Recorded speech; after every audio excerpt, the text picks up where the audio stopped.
नमस्कार, मी डी.टी. आंबेगावे. आपण पाहत आहात सत्य पोलीस टाइम्स. महाविकास आघाडीची आज महत्वाची बैठक पार पडली. लोकसभेच्या जागा वाटपाबाबत या बैठकीत चर्चा करण्यात आली. या बैठकीत वंचित बहुजन आघाडीचे नेते देखील सहभागी झाले होते. यावेळी वंचित बहुजन आघाडीने मराठा नेते मनोज जरांगे पाटील यांना जालनामधून उमेदवारी देण्यात यावी अशी मागणी केली. तसेच कोणत्याही पक्षाची युती नसताना 27 मतदारसंघांमधून वंचित बहुजन आघाडीने लढण्याची तयारी केली आहे. ते मतदारसंघ कोणते याची यादी देखील बैठकीत वंचितकडून देण्यात आली आहे. विशेष म्हणजे वंचित बहुजन आघाडीने महाविकास आघाडीला 4 महत्वाचे प्रस्ताव पाठवले आहेत. त्यावर आता महाविकास आघाडीचे नेते काय भूमिका मांडतात हे पाहणं महत्वाचं ठरणार आहे. वंचित बहुजन आघाडीने महाविकास आघाडीकडे कोणत्या 4 मागण्या केल्यात? 1.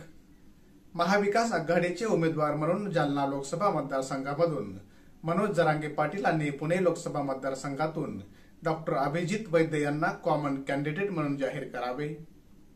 2. महाविकास आघाडीच्या उमेदवारांच्या यादीत किमान 15 ओबीसी उमेदवार असावेत. 3. महाविकास आघाडीच्या प्रत्येक घटक पक्षाने असे लेखी वचन दिले पाहिजे की पक्ष किंवा त्यांचा निवडून आलेला उमेदवार निवडणुकीपूर्वी आणि निवडणुकीनंतर भाजपामध्ये सामील होणार नाही. आणि 4. महाविकास आघाडीत किमान 3 अल्पसंख्याक उमेदवार असावेत. त्या जागावर आम्ही सर्व चर्चा करायला तयार आहोत असं वंचित बहुजन आघाडीकडून सांगण्यात आले. वंचित बहुजन आघाडीचे प्रवक्ते धैर्यवर्धन पुंडकर यांनी महाविकास आघाडीच्या बैठकीनंतर प्रसारमाध्यमांना प्रतिक्रिया दिली. आम्ही मागच्या जून-जुलैमध्ये लक्ष केंद्रित केलेल्या मतदारसंघांची यादी तयार केली होती. ती यादी आम्ही महाविकास आघाडीला दिली आहे. या जागांपैकी काही जागावर अपवाद सोडून इतर जागावर आम्ही महाविकास आघाडीसोबत चर्चा करायला तयार आहोत असं पुंडकर यांनी सांगितलंय. यासोबत आम्ही 4 मागण्या अधिकच्या ठेवल्या आहेत.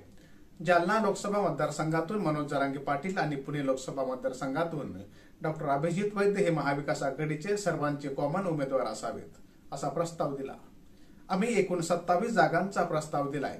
यापैकी काही जागांचा अपवाद सोडून इतर सर्व जागांवर आम्ही चर्चेला तयार आहोत असं धैर्यवर्धन पुंडकर यांनी म्हटलंय. वंचित बहुजन आघाडीच्या या प्रस्तावावर महाविकास आघाडी काय निर्णय घेणार हे पाहणं महत्वाचं ठरणार आहे. सामान्य जनतेचा बुलंद आवाज, सत्य पोलीस टाइम्स.